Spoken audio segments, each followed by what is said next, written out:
É isso aí que dizia, tem um escritor na época que dizia, esquerda e direita unidas jamais serão vencidas. E foi isso que aconteceu. Então, hoje em dia, gente, não existe mais esquerda, né? A esquerda toda trabalha para o megacapitalismo internacional, né? E não tem uma ideia que vá contra eles, nada. Toda, vamos dizer, a argumentação econômica pró-proletária acabou. Não existe mais isto, né? Olavo, de certo modo, ela também não se diferencia dos libertários, né? Bom, os libertários entram aí em quê? Libertários e liberais. Eles estão encarando a nova situação em termos do antigo conflito de economia estatal e economia de mercado. Né? E na nova situação, o conflito não existe, absolutamente. Os dois estão irmanados. Porque a finalidade é o controle social. Não é o controle da economia, é o controle social. Vocês não ouviram o Ciro Gomes? Eu quero o controle social. Hã? Eles, eu quero o controle social e o fim dessa moral católica.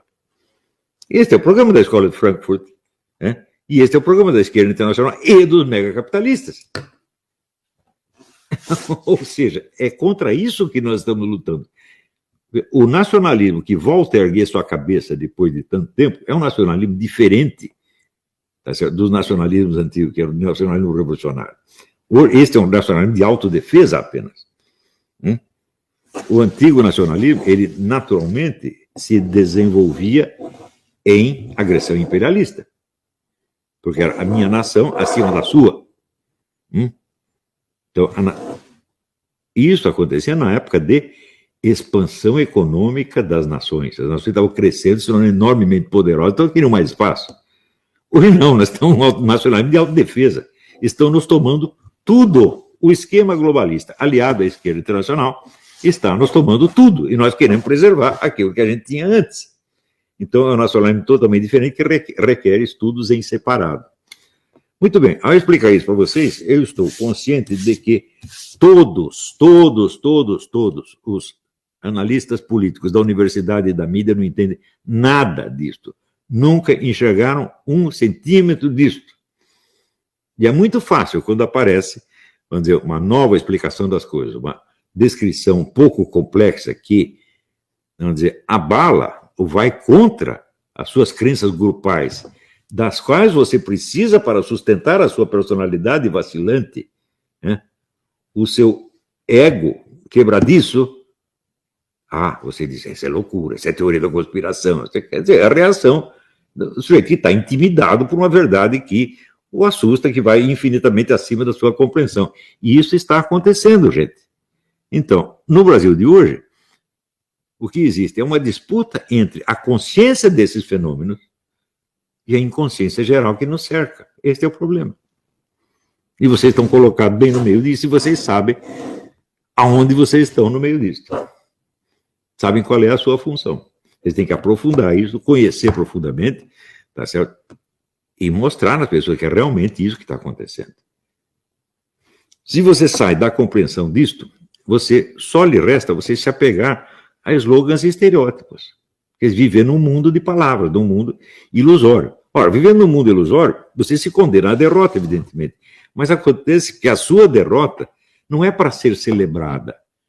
A autodestruição do PT e da esquerda nacional não é para ser celebrada, porque ela é a autodestruição do país inteiro.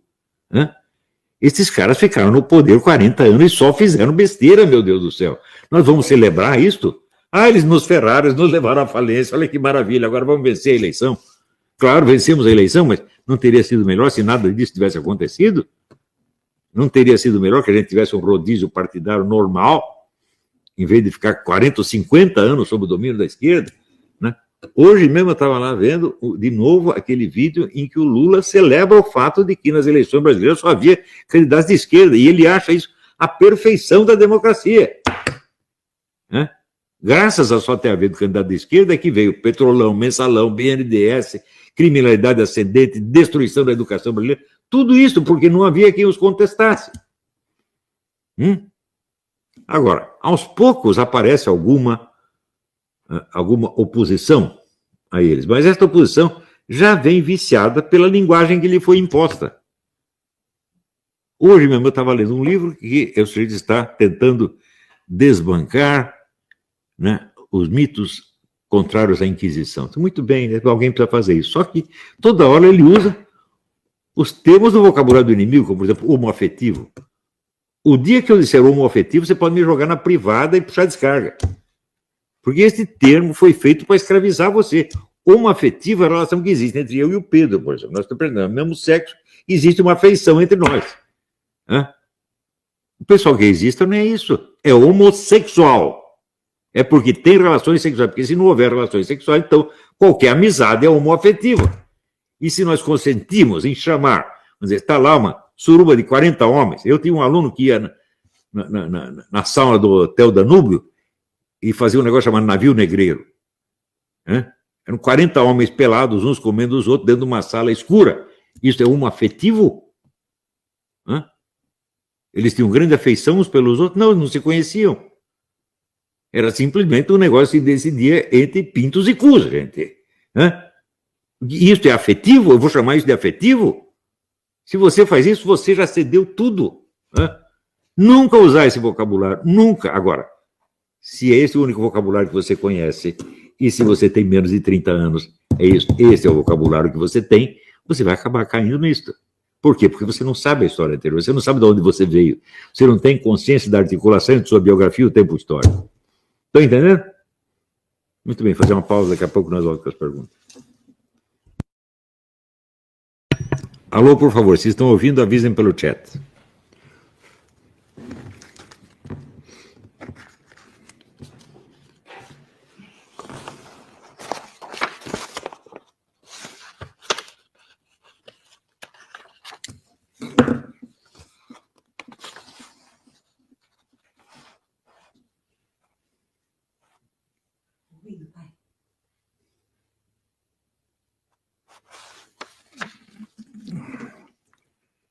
Então vamos lá.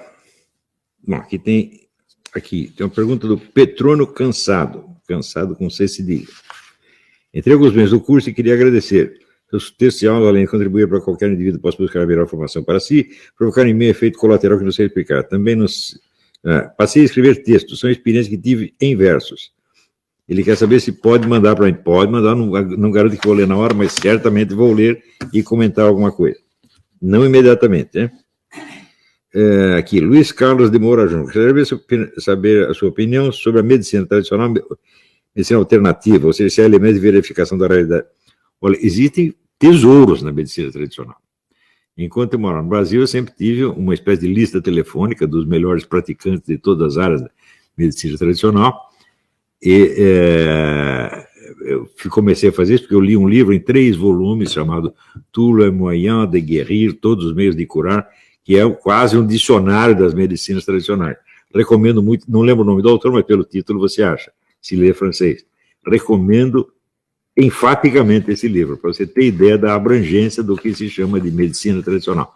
Porém, ainda nos anos 80, o Ministério da Saúde começou a querer assambarcar e burocratizar as medicinas tradicionais, o que certamente ocasionou a degradação de muitas delas. E hoje eu não acredito que haja na praça tantos gênios dessa área de atuação quanto havia nos anos 70. Não?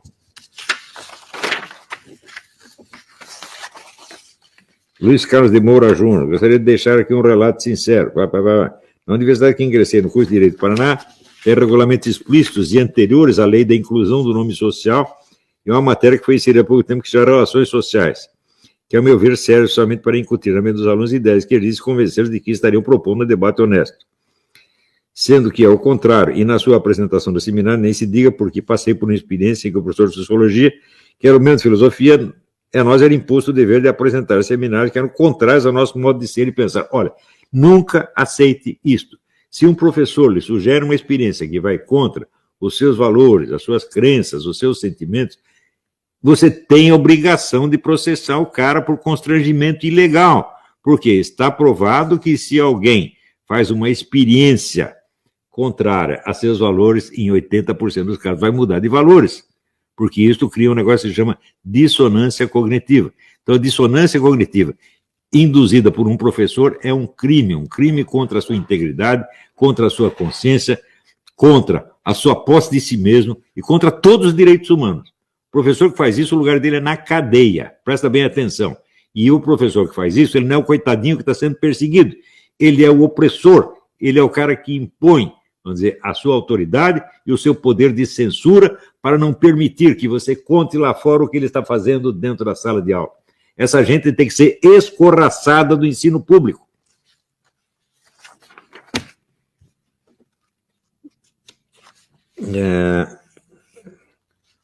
Luiz Carlos de Moura Júnior. Professor, o senhor disse que não poderia confiar de maneira alguma na grande mídia, que teríamos de averiguar os fatos pelas suas fontes. As de primária, a indagação que me vem à mente é o seguinte: quais os meios para obter as informações sem contar com a imprensa nacional? Bem, nós temos o seguinte problema. Em geral, os documentos de fonte primária só vêm a público muito tempo depois. Isto quer dizer que só podemos conhecer a verdade sobre coisas que se passaram 20 ou 30 anos atrás. Mas como essas coisas que se passaram 20 ou 30 anos atrás ainda exercem a sua influência no dia de hoje, você não vai estar tão desatualizado assim. Por exemplo, se você perguntar quantas pessoas leram as atas do Foro de São Paulo que eu publiquei no Mídia Sem Máscara nos anos... Que ano nós publicamos aquilo? 2004, antes de 2004. Até hoje a maioria não sabe daquilo. Quem leu os 2 discursos que o Lula fez no Foro de São Paulo, um no 15º aniversário e outro não lembro quanto, onde ele confessava as atividades do Foro de São Paulo, feitas em parceria com governos comunistas e com organizações criminosas como as Farc. Ninguém leu. Então, agora, eu não posso, toda vez que eu falo disso, citar o mesmo documento 1 milhão de vezes. Daí vem o engraçado e diz, ele faz citações sem fontes. Eu digo, não sou obrigado a repetir a mesma fonte 1000 vezes. Eu mesmo publiquei isto. Meu Deus do céu, eu fiz mais do que citar a fonte. Eu publiquei no Mídia Sem Máscara, que depois, graças a esses acelerados da Radio Vox, o Mídia Sem Máscara parou de circular, graças a esses camaradas, que só veem o seu interesse, só veem o seu bolso, tá certo? E conseguiram paralisar o mais importante órgão de mídia alternativa que existia no Brasil. Essa gente trabalha para o PT, tá certo? Trabalha para os comunolarápios, tá certo? E vão ter que responder na justiça e pagar pelo prejuízo que causaram à nação inteira. Ouviu bem, seus fulano de tal? Hã? Voltar aonde? Ah, sim, o mídia vai voltar a circular, né? Adriana Góes, fiz o seu curso de Filosofia da Ciência, agora estou no seminário. Sou bióloga e trabalho com células-tronco. Dentro de tudo que foi explicado sobre ciência, como não ser uma cientista medíocre? Esta é a grande pergunta. Porque no começo do século XX não era assim. Né? No começo do século XX havia uma multidão de cientistas com uma consciência filosófica agudíssima, muito bem formados, capazes de analisar os conceitos. Hoje em dia só tem imbecil. Outro dia um rapaz não veio me dizer que eu estudei biologia celular e o consenso é que as raças não existem, porque elas são apenas o efeito de causas ambientais. Eu digo, mas escuta, como é que a causa ambiental pode produzir uma coisa que não existe? Porque você não sabe fazer uma frase sem dizer uma estupidez monstruosa. Note bem, nenhuma ciência, preceito óbvio, nenhuma ciência em particular pode dizer que um objeto não existe. Ela pode dizer apenas que, com os métodos que nos são próprios, não conseguimos localizar esse objeto. Talvez uma outra ciência consiga. Ora, se as raças são fruto de influências ambientais, então elas são um problema, vamos dizer, ecológico, tá certo? Ecossistêmico, qualquer coisa assim, mas dizer que aquilo que é ecológico não existe, de como? Isso é a mesma coisa que dizer que a diferença entre lobos e cães domésticos não existe, porque ela é fruto ambiental. Quer dizer, biologicamente não conseguimos descobrir um cromossomo. Eu digo porque não tem o cromossomo, quer dizer que a coisa não existe. Eu digo, olha, eu vejo um preto e um japonês, eu estou vendo que eles são diferentes. Se não for um cromossomo que causou isso, foi outra coisa qualquer. O uso da expressão raça não pressupõe a origem biológica ou ecológica da raça. Pressupõe apenas uma diferença visível a olho nu. Isso é mais do que suficiente para você saber que aquilo existe. Né? Agora, negar a existência de uma coisa baseada na impossibilidade que os métodos de uma ciência em particular têm de apreendê-lo, é o fim da picada. Hã? Isso é a mesma coisa que dizer que o tal do ouvido musical não existe, porque nós não somos capazes de... Não tem um órgão na orelha que diferencie. Ora, como é que um sujeito adquire um diploma de ciência sendo burro desse jeito? Hoje em dia isso é norma geral. Veja como as pessoas leem o que eu escrevo. Né? Eu disse o seguinte, quando Newton cria a mecânica, a física mecânica atual, ele gera a filosofia mecanicista, a qual emburrece um montão de gente.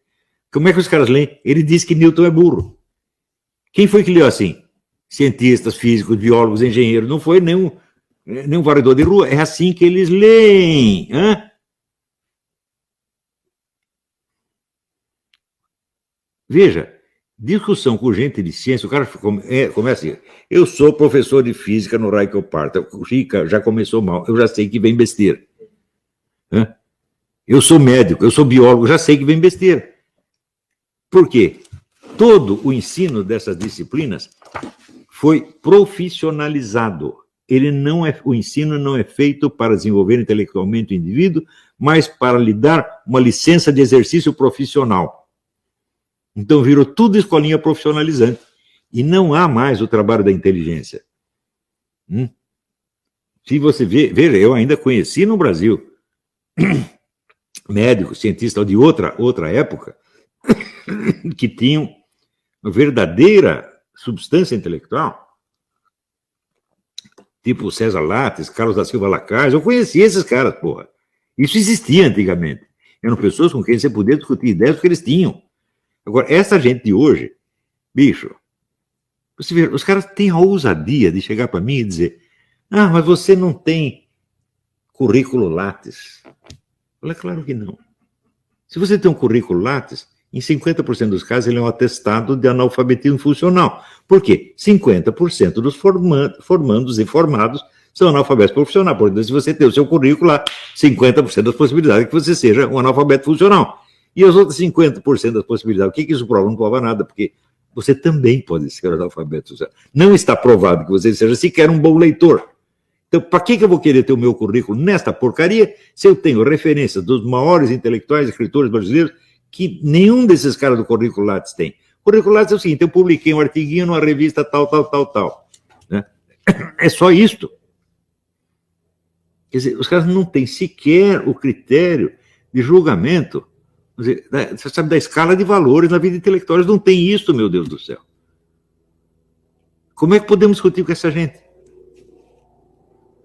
Toda hora aparece, por isso que aparece esse cara dizer, eu vou refutar o Olavo de Carvalho. Daí ele pega uma opiniãozinha minha desse tamanho, que ele interpreta errado, reclama um pouco dele e diz que refutou, ele nem diz que refutou aquela opinião, ele diz, refutei o Olavo de Carvalho.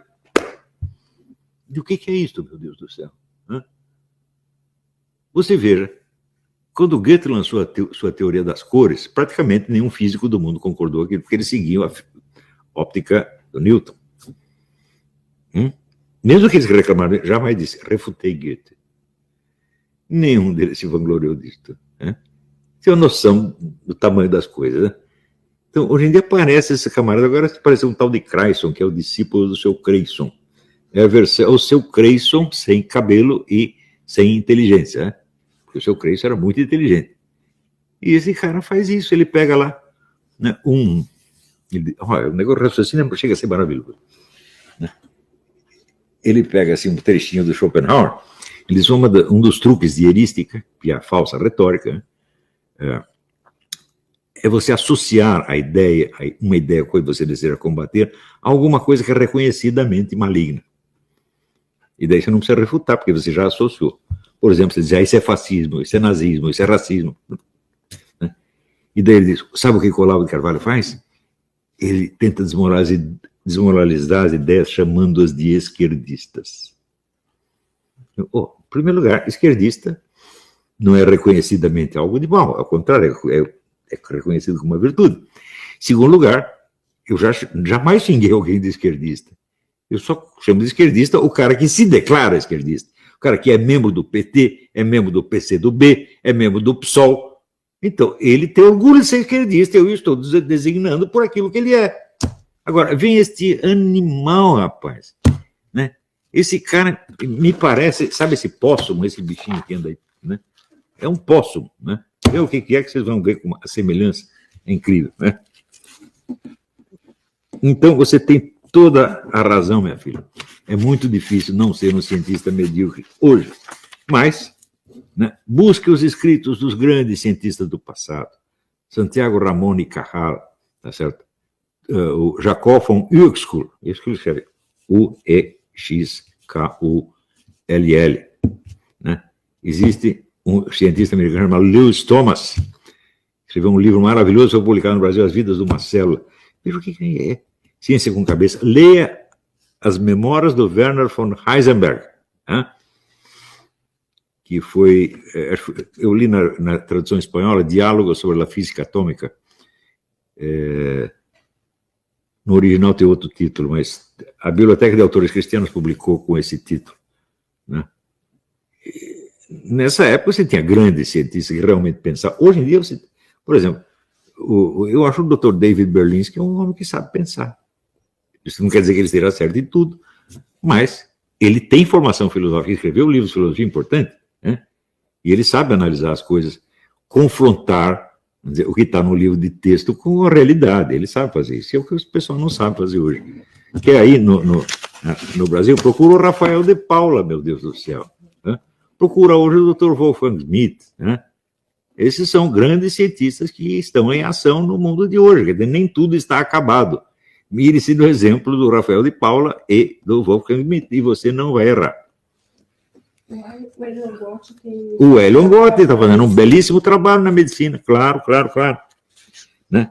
Aqui, o José Cardoso pergunta, eu gostaria de saber como participar dos grupos de transcrição. É muito simples, você procura lá no Facebook, a Jussara Freire, Jussara Reis, perdão, desculpa, Jussara Reis, e a Mariana Belmonte, são as responsáveis pelo nosso grupo de transcrição. Daí você combina com elas. Leandro Santos, os livros do Luiz Lavelle traduzidos pela editora R. Realizações são recomendáveis? Claro que são as traduções, eu acho difícil traduzir o Luiz Lavelle. Tem muitas nuances do francês que a tradução não pega, mas é o que tem.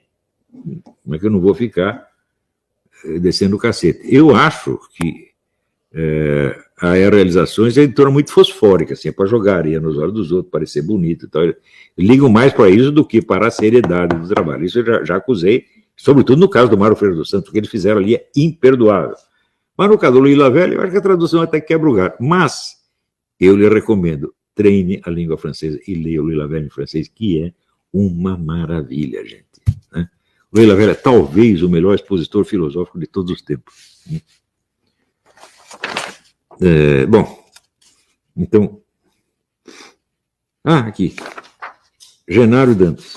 Professor, domingo passado foi a primeira parte da prova do Enem, o que chamou bastante atenção. Foram algumas questões elaboradas, tem uma questão que falava sobre o tal dialeto gay e travesti. Isso aqui. Eles dizem que isso é da tradição ioruba. Eu duvido e faço pouco, porque eu sei da hostilidade profunda do movimento negro para com esse negócio gaysista. Eu estava na Bahia, quando o Luiz Mott, líder gaysista, disse que o Zumbi era gay. E o pessoal do movimento negro só faltou matá-lo. Eles não querem envolvimento com essa coisa, E nós sabemos que na África as práticas gaysistas são muito mal vistas pela maioria. Então, a ligação entre cultura ioruba e gaysismo, isso para mim é antropologia de botequim, tá? Então, bom,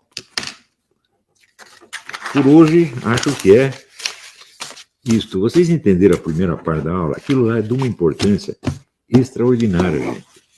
Porque é a origem da situação que está aí, e você vê que está tudo invertido, está tudo de cabeça para baixo. Eles não sabem o que é esquerda e direita mais, eles não têm mais a menor ideia. Eles estão falando, mas é só loucura que vem. Bom, então, até a semana que vem. Muito obrigado.